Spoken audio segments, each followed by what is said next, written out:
Bueno, pues continuamos, estamos en la recta final, aprovechando los minutos que tenemos todavía de televisión. Desde Barcelona les decimos y les damos las muy buenas tardes, se acaban de incorporar a esta su cadena televisiva local y les agradecemos que estén con nosotros. Y yo les pregunto a todos ustedes si saben qué influencia tuvieron los antiguos egipcios en nuestra literatura universal, el Corán, la Biblia, etcétera, etcétera. ¿Ustedes qué sabrían decirme? Seguramente que todos están más cabezados en ese tema. Pero por si hubiera algún despistado en el día de hoy, nos vamos a esas civilizaciones del mundo porque vamos a descubrir cosas que desde luego tienen que ver con nuestro día a día.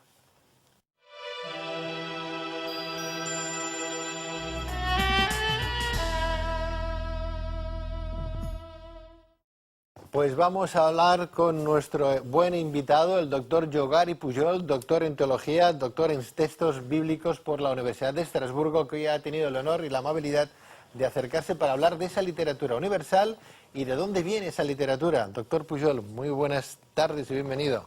Muchas gracias, buenas tardes. Muy buenas tardes, doctor Yogari Pujol.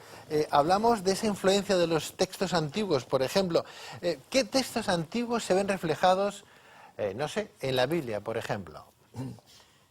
Yo creo que tendríamos que partir ya de algo que, digamos, los especialistas ya están aceptando 100%. Y creo que tendríamos ya que admitirlo una vez por todas para no ir siempre con una pata coja.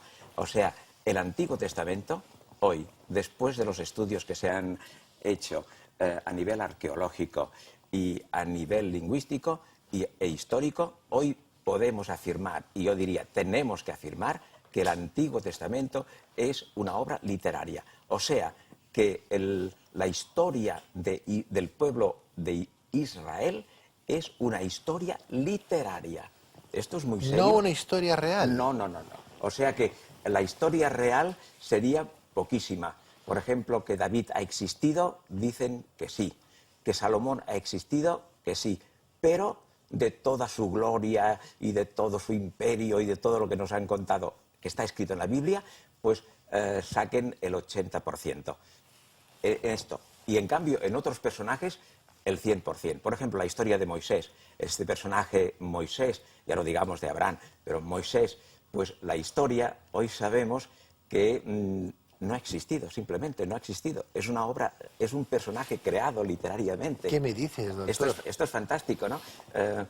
Y arqueológicamente, este señor que ya todo el mundo tendríamos que conocer, que es Israel Finkelstein, de la Universidad Hebrea, pues ha hecho unos grandes estudios arqueológicos y ya ha publicado sus libros, etcétera, y ha corroborado pues lo que los historiadores y los lingüistas y lo que estamos estudiando, yo por ejemplo especialista en que son las fuentes egipcias del Nuevo Testamento, pues se descubre que detrás de lo escrito en la Biblia, del Antiguo Testamento, hay simplemente eso, fuentes egipcias que se han copiado y han hecho unos personajes pues fantásticos, ¿no? Y entre ellos el Moisés. Sabemos, doctor Pujol, que los egipcios tenían una literatura, bueno, que causaba furor en el resto del mundo, ¿verdad? Es más, tenemos libros como el Atlántida, Sedme I, Sedme II. Es más, muchos de nuestros telespectadores habrán leído Sinué el egipcio, ¿verdad? Sí. Una literatura que tenemos hoy en nuestras librerías. Claro, viendo al Sinué, ese Sinué, háblame, ¿ya existía en el antiguo Egipto? Tenemos un cuento, una historia de un personaje muy importante, un príncipe de la corte real, que el título de esta obra pues es precisamente Sinué el egipcio, ¿no? Y entonces Sinué el egipcio, escrito hace pues 4000 años, o sea que es un texto del 2000, 2100 antes del hecho cristiano. Es un texto, pues se dice incluso que es uno de los primeros textos psicológicos. ¿Por qué? Porque se trata de un príncipe que está en la corte real y en aquel momento en que se muere el faraón, él no está presente en la corte, pero teme pues lo que va a pasar allí en la corte y entonces huye y se va pues a vivir con los beduinos, etc. Es la mismísima historia que nosotros leemos con Moisés, que Moisés está en la corte real y muy raro, desaparece y se va precisamente con los madianitas, etcétera. O sea que hay trozos calcadísimos de lo que es la figura de Moisés. O sea que el Moisés de nuestra literatura católica cristiana, el de la Biblia, sí, resulta que sería un parecido, un parangón, una copia, un disimulo de lo que fue el Sinué el egipcio, sí, el libro ese príncipe, sí. Pero los que hacen digamos, esas obras de arte de los lingüistas, pues ahora solamente hablamos del Antiguo Testamento, porque luego sí, el Nuevo es otra cosa. Sí. Pero en el Antiguo Testamento ese personaje no está hecho solamente de una fuente literaria, sino que utilizan otras cosas que podrían ser históricas, pero que no le corresponden a él como personaje.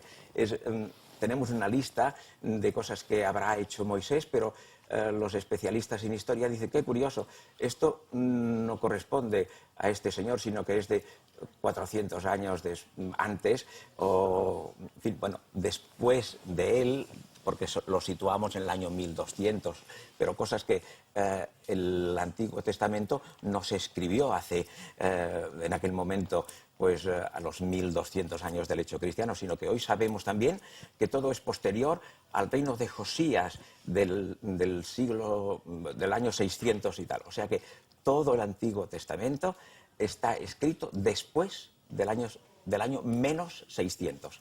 Y esto es también muy importante. Y entonces los que hicieron esta obra literaria pues cogen cosas de Egipto y algunos hechos de otros personajes y hacen un conjunto, una amalgama y presentan un personaje como es Moisés. O sea que esto es muy importante porque hemos de irlo aceptando, porque ya desde todos los registros de todas las ciencias, como digo, históricas y arqueológicas y literarias, etcétera, todo confluye en el mismo resultado. El Antiguo Testamento nos ofrece simplemente una historia inventada, digamos, literaria.